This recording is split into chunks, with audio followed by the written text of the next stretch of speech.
So, I know some of you guys are probably subscribed to my wife's channel, Chibicat13, otherwise known as Chibi Neko. So, the next thing I have is another bunch of video game vinyls, but it was actually an anniversary gift that my wife and I gave to each other. My wife told me about it. She found this online, knowing that we collect vinyl, and she said, "Well, you know, it's a little pricey. Do you want it?" And I'm just saying, well, you know, if we don't get it now, you know, it's probably going to double or even triple in price. So I told her, "Yep, let's grab it, absolutely." And I didn't even know this was going to get made. Because like I said, you know, getting video game music on vinyl seemed like such an obscure thing, and when this was released and my wife seen it on eBay, we absolutely picked it up for ourselves. And what it is that it is the Final Fantasy vinyl collection. Just gotta turn it the certain way so the light can hit it correctly. And this was an anniversary gift that my wife and I bought for ourselves, and we would never ever think that Final Fantasy music would ever have a vinyl release. But this is an awesome selection of really great Final Fantasy music from all the Final Fantasy games released, and it was something, you know, we wanted to add to our collections, since we do own quite a lot of vinyl. You know, a lot of the vinyl that we do collect is, you know, stuff from the 80s, or, you know, specific movie soundtracks that you know, we adored growing up. But you know, if we have an opportunity, you know, to buy a vinyl record, especially from a video game that we absolutely love, or a video game series that we absolutely love, you know, we're going to take full advantage of it. So basically what we have here, it's in this nice little box. So I'll just take the cover off. And what it is that it's a collection, I think, of like 4 or 5 records, and they're all signified by a different colored crystal. Because you have black, sorry, gotta look over, purple, sorry,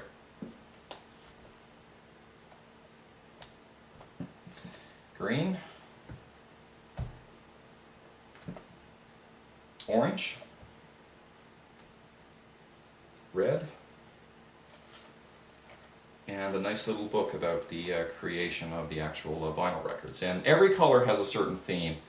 You know, one vinyl record will specialize in overworld themes. You know, one record will focus on battle themes, or, you know, anything along those lines. So, you know, when we seen this record collection, that, you know, I told my wife we absolutely need to own this. And I haven't seen, when we bought this a couple of years ago, there were a ton of these up online.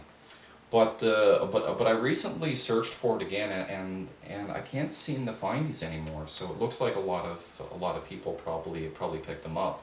But, you know, if you ever come across this, and, you know, if you and it's definitely a nice addition to like anybody who enjoys Final Fantasy, even though it might be a little on the pricey side. But, you know, if you save your money, and if it's something that you really want to own, I hope sincerely that you can find this for a half decent price. So. Now, the last item that I have on this table, guys, obviously you can tell it's a t-shirt. One thing you'll know about me is that one of the ways that I'm not much of a gamer like everybody else is I don't wear the culture. You know, this is the only video game themed t-shirt that I have, and there's quite a little bit of a story to this t-shirt, and why it means a lot to me, because it was a gift to me from my wife when we were married, and it came from a very dark time in my life that I have no issues talking about, because you know it happened a long time ago. But, you know, guys, I don't wear the culture. I don't have, you know, a lot of, like, nerd-based t-shirts, you know, on things that I own. You know, it's not that, like, I'm ashamed to admit that, you know, I like horror movies or video games or anime, or, you know, or cult things from the 80s. It's just, I don't know, it's like I've always had this ability, you know, I don't need to parade it around, I guess.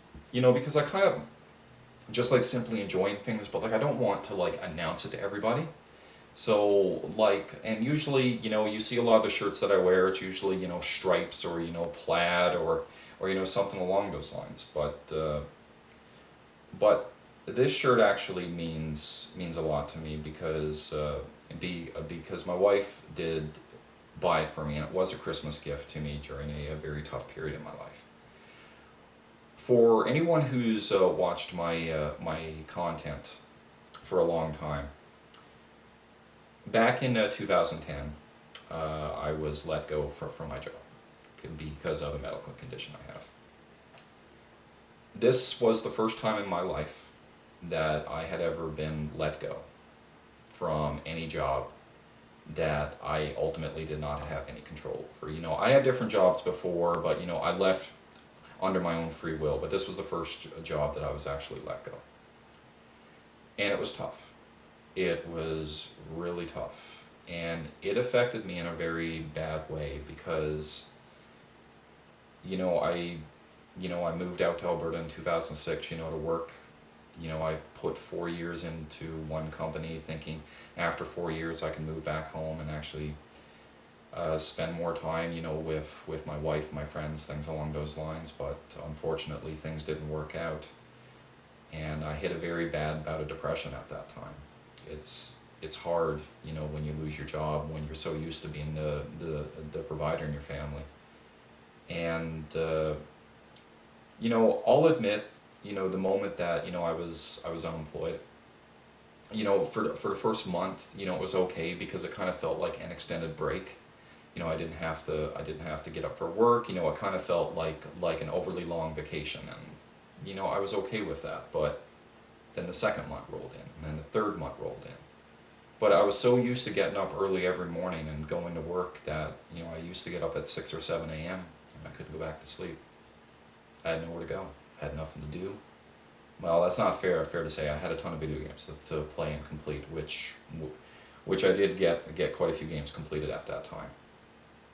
But it was a very horrible feeling knowing that, you know, your funds were incredibly tight. You couldn't go out and do whatever you wanted. You know, you had to save every penny. You had to make sure that, you know, you paid the bills and things along those lines. And for a period of time, because I was unemployed for about 7 months, almost 7 months.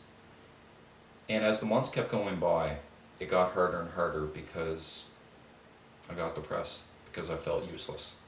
I was trying to get resumes out. I was trying to find another job in the province, but nothing ever came through. And I felt really horrible because I was so used to being a provider in my family that I didn't have anywhere to go, nothing to do, and you know, I spent so much of my life working that there were a lot of days I was just angry. I was just helpless. But then Christmas of 2010 rolled around, and even though my wife and I, we couldn't really buy a lot of gifts for each other because, you know, funds were tight, she bought me this shirt, and it got me a little teary-eyed because a lot of people give me grief about why they can't understand why I do what I do. I'm sorry, I don't mean to get a little emotional. But I've worked for so long, and I've made so many sacrifices to have this life that I have. And if it's one thing I hate asking for help, because I always think I can do it myself. I never want to put that responsibility on anyone else because, you know, I'm the man, I'm the husband, I'm the provider. I do whatever it takes, you know, to provide for my family. And the shirt that she bought me, it's a little teared up. It's a little Super Mario shirt. And basically what it is it's just a little star from Super Mario Brothers, and it says Invincible. Because my wife knows how much I have to endure and how much strength it takes to do the thing that I do, to work away from home for 10.5 months of the year, to be away from your friends and your family for so long. But I do it because I have way too much pride that I don't want to put that responsibility on anyone else. That it's my responsibility to provide for my family and look after my friends. And I would never put that on anyone else, because it'll be a cold day in hell before I ever ask anybody for any money to help me get through life. Because that's my responsibility, and it should never be placed on anyone else. And it really meant a lot that she seen me that way, that she thinks that I am an invincible person. But the harsh reality, I'm only flesh and blood. I'm not invincible. I'm not perfect either. Alright, sorry about that, guys. I had to take that phone call. So anyway, guys, the video is not over yet. There's two more items that I want to show you, but I'm going to have to go to different areas of the house to actually show them. So all I can say is just stay tuned, and the next location we're going to go to is in the basement. So I'll see you there. Hey guys, so we're down in the basement right now. This is kind of one of the hidden corners that you haven't seen in my basement yet, because my game wall is just right over there. So anyway, you know, it's the same thing, you know, with a lot of the video game collectibles I own. You know, I have to be very selective over the things that I do own, because, you know, even though I technically do have a lot of space in this house, you know, I really don't want to be tying up every last bit of space, you know, with just video game merchandise and stuff along those lines. You know, this basement's a really big space, but with regards to like video game posters and stuff like that, you know, there's not really a lot that I actually want. But when I seen this Xenogears poster for sale on eBay, I had to pick it up. It's just, you know, when it comes to your favorite game of all time, you know, you want to try to grab as much merchandise as you can for that specific game. So, you know, I don't see Xenogears posters come up that often on eBay. So this was a birthday present that my wife bought for me, and I basically asked her if she could pick it up for me, and she did, and she was kind enough to buy a frame to go with it. And this, as of right now, is probably the only video game poster that's actually hung up. I do have, you know, a couple of other posters with regards to, you know, from like some of the collector's editions of like some of the JRPGs I've bought, you know, over the last couple of years, but none of them are hung up for now. It's only this Xenogears poster right there is the only one that's really put up in my game room down here. And you know what? At the end of the day, I'm perfectly okay with that. You know, I did have a friend that was looking for the Japanese Xenogears poster for me, and that's something eventually I would love to own as well. But all in due time, because you know, when it comes to Xenogears, you know, I want to pick up as much Xenogears merchandise as I can. You know, there are still a few other Xenogears base things, you know, I want to own. There are some Xenogears action figures, but they only come with the Square Millennium Edition PS1 game sets. That there's two Xenogears sets. One in which you get two characters from the Xenogears game come with it, and there's another set in which you get two more characters from the Xenogears set with it as well. So eventually I'd like to add those to my Xenogears collection, but as of right now, this is the only video game poster that I have hung up. And my apologies if it seems a little bright in here, guys. The sun's out, and I guess these curtains aren't really doing a great job of holding in the sunlight. So anyway, guys, there's just one more video game collectible I want to show, and it's the only video game statue that my wife and I own. And out of all the video game statues you can get out there for a variety of different video game franchises, this one must be pretty special if this is the only statue that my wife and I own. But we have to go up in the bedroom to actually see it, so I could tell you about it and why it holds a lot of special significance to my wife and I. So anyway, We're going from the basement to the bedroom, so I'll see you there. Hey guys, so we're up in the bedroom right now. And the last video game collectible I wanted to show you for this video is the only statuette that my wife and I own with regards to all the video game based merchandise that we actually own.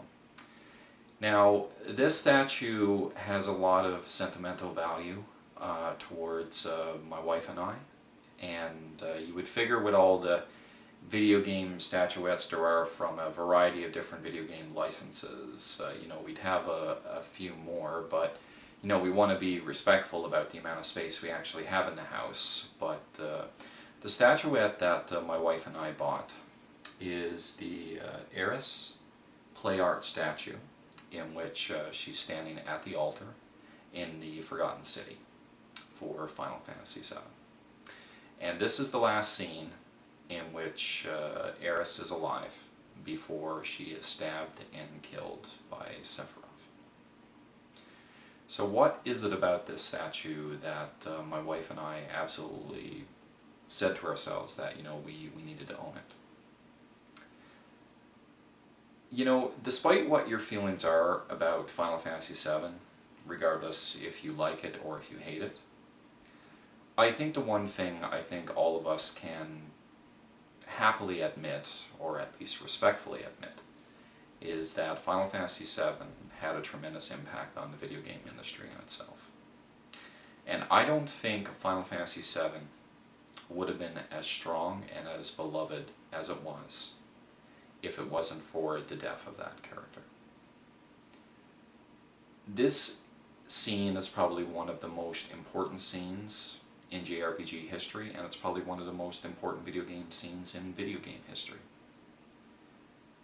Because it embedded people with a sense of emotion a lot of people had never felt before when it came to playing video games. You know, you would often hear a lot of people recall their memories of actually, you know, tearing up, you know, when Eris died in the game. And if it wasn't for the strength and the sales of Final Fantasy VII, then the JRPG genre would have never been as popular as what it is right now.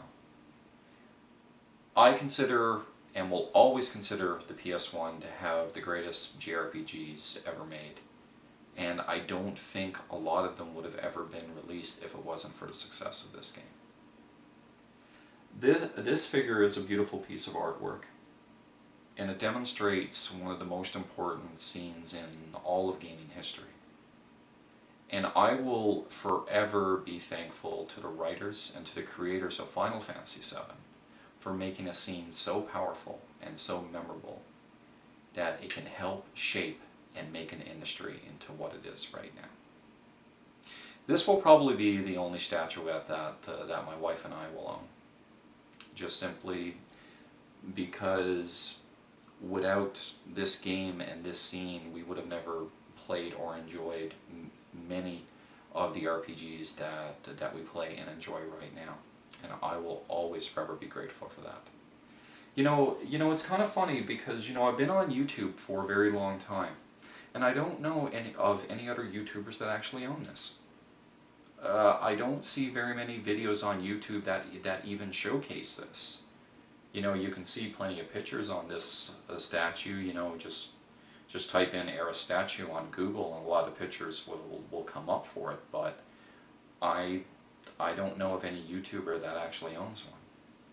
And, you know, my wife and I, we actually came across this completely by accident. You know, we were just looking up, you know, different video game merchandise. You know, sometimes my wife will collect Final Fantasy based jewelry and that kind of thing, and the statue came up, and we absolutely said to ourselves, man, this statue is absolutely beautiful and it represents such an important part of gaming history. And Final Fantasy VII did play a very important part in my life and my wife's life as well, so we felt it was very important to have a statue as beautiful as this, you know, added to our video game collection. And as I said before, this is the only video game statue that we actually own and probably will own. Unless something's, you know, your statue base gets released, but I highly doubt something like that would ever happen. So anyway, guys, I hope you enjoyed seeing some of my favorite and most sentimental video game collectibles that I've had since I've started collecting video games to begin with. So I want to thank you for watching this video, and as always, take care, and I wish you nothing but the best. Later.